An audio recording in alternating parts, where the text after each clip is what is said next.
Yo, what's up, YouTube? Okay, can Manny Pacquiao be beaten? Man, okay. I'll admit to you guys, I really didn't get into who this guy was till recently, and I've really watched his last couple of fights very closely.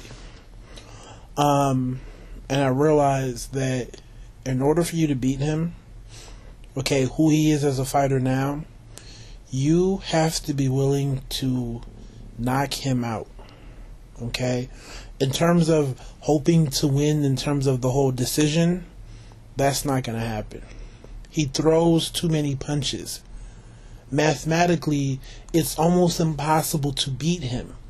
He throws too many punches. If you look at the fight card for the Clottey fight, Clottey threw 399 punches. Pacquiao threw somewhere around 1,200. He threw 4 times as many punches. So the problem is Pacquiao doesn't have to be accurate. He can have a lower punch landed percentage, but still hits you more times. Right? If I only land 10% of my punches, but overall I throw more punches than you, I'm going to land more. So I'm going to have more significant punches. Simply because I'm punching you in volume. If you look at how he fights, he punches as if the fight just started. He doesn't back down. He just keeps going after you. Okay? And I realize that you're just going to have to knock him out. But the problem is, he forces you to be defensive. You know, if you look at the Clottey fight, and, Clottey didn't really throw as many punches as he should, but, Clottey would throw, a jab here, get him with the 1-2, but then Pacquiao would respond with 8 punches in a row. They didn't even land, but he would just respond with a myriad of punches. So you would feel flustered. Right, there is no, okay, he hit me, I'm going to regroup. He comes straight at you. And what I realized is that you're not going to win on a decision against this guy. Right? And looking at who has the tools to defeat him, I only see Floyd, Mayweather, in terms of the person who can do it. Because he's quick enough, okay, to dodge his punches. And he's quick enough to get those punches in. To actually hit this man with a combo. Because he can take a hit. That's the problem. Right? One hit is not going to put him back. Most of the time, a lot of fighters, they want that initial hit to kind of get you, off balance. And kind of rock you. And then they go into it, right? But with him, you get that hit and he responds with more punches. So you almost have to get into a fist fight with him. And hopefully your punches are harder than his, because I really don't see anybody really beating him. I really don't. Just how he fights. It's impossible. Because he forces you to be a defensive fighter. Because he keeps coming at you. And he's saying, to beat me, you're going to have to knock me out. Because I'm going to keep punching. It's not one of those strategies where I'm going to come out punching, but, taper off as the fight goes on. No. The way he was punching Clottey in the 12th round was the same way he started off the first round. And he probably got even more intense as the fight went on. And like a fighter who fights like that, he's saying, yeah, if you're going to beat me, you're going to have to knock me out. You're going to have to. And that's very hard to do. Because it almost defies the regular rules of boxing. I look at the way he fights and it's so unorthodox. When I first saw a couple of fights, I thought he was sloppy. I thought the way he was fighting was sloppy. I was like, this guy's a brawler. But then after I saw enough of his fights, I realized that's just how he fights.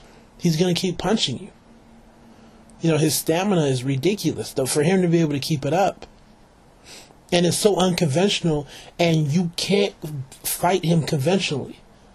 You can't. It's like you have to throw away standard boxing procedure to beat him.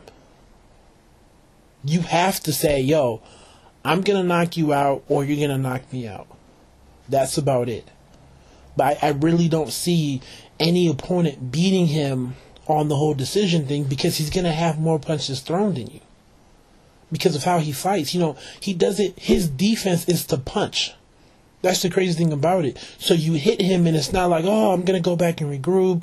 Or you hit him and, he's a little bit stunned and you get it, you do your little combo and you hug and, you go back, and like, he doesn't do that. You hit him and he's going to come at you with the fluster of punches. The sad thing is, when people look at the scorecard, people will think that, Cloudy was just horrible. It wasn't that Cloudy was horrible. It was just that he could never get any combo going because, Pacquiao wasn't rocked on the initial hit. Look at Pacquiao's face. He got hit. Don't get it confused. He got punched. But those punches that typically stun people for that, monetary, that second, or that momentary second, or half second, and they can get into their combo. He doesn't have those lapses. He gets hit and he punches you.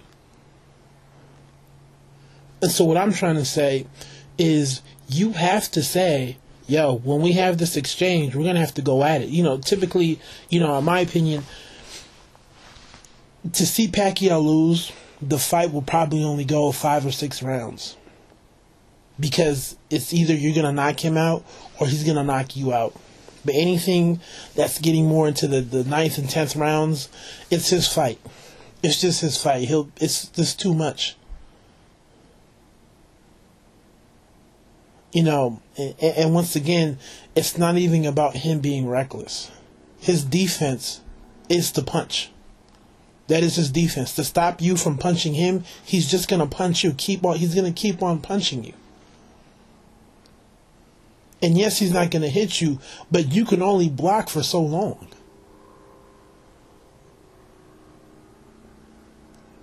It's almost as if, I'm going to punch you while you're blocking until your arms get tired. The sad thing is, Cloudy was simply tired from blocking.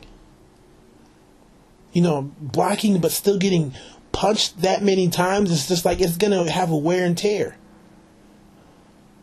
Just imagine you getting yourself into a fight and, you're blocking, but you're still getting punched. It's going to hurt. It's still going to have a wear and tear on you. And that's the style. That's why, to me, it's almost impossible to act as if you're going to beat him on a decision. I don't see it happening. You're going to have to knock him out. Really. And once again, when you train, it's almost as if you have to break conventional rules. You have to go against what standard boxing procedure is to actually have a shot to beat him. In terms of the fighter he is now. And can Floyd do it? Can Mayweather do it? He's quick enough, okay, but can he exchange with Pacquiao? Can he knock him out? Because I don't see Mayweather beating him in a decision, because at the end of the day, Pacquiao will punch more times than Mayweather will. Because Mayweather is definitely a defensive fighter. So hopefully he watched the fight. I'm praying. I know he watched the fight. Hopefully he handles his business against Mosley. But, if that fight happens, and it definitely needs to happen, at this point, I think it's pretty much clear how you have to beat him. I don't really see the whole idea of you having the regular game plan and it working. Because he's not going to give you, those opportunities to get, your combo off. Okay, you got your combo, I'll block and I'll run and then I'll try to get my combo. No. You hit him once and he's responding with punches. So, I'm definitely interested to hear what you guys have to say on it. Because once again, I recently got into Pacquiao. Okay, I've seen his last 3 or 4 fights, and I'm like, wow. I'm really understanding what he does. His strategy is so unorthodox that it's so effective. And it's like you have to go outside the box to beat him. And it's like almost as if he knows it. He knows it. He knows that you're going to have to knock him out. But most people don't want to. Look at the Clottey fight. The trainer was telling him, you have to take a shot. And he was saying, no, he's not. He was shaking his head. No, I'm not going after him. Because he knew. So y'all take it easy. Please share. Tell me how you feel. God bless.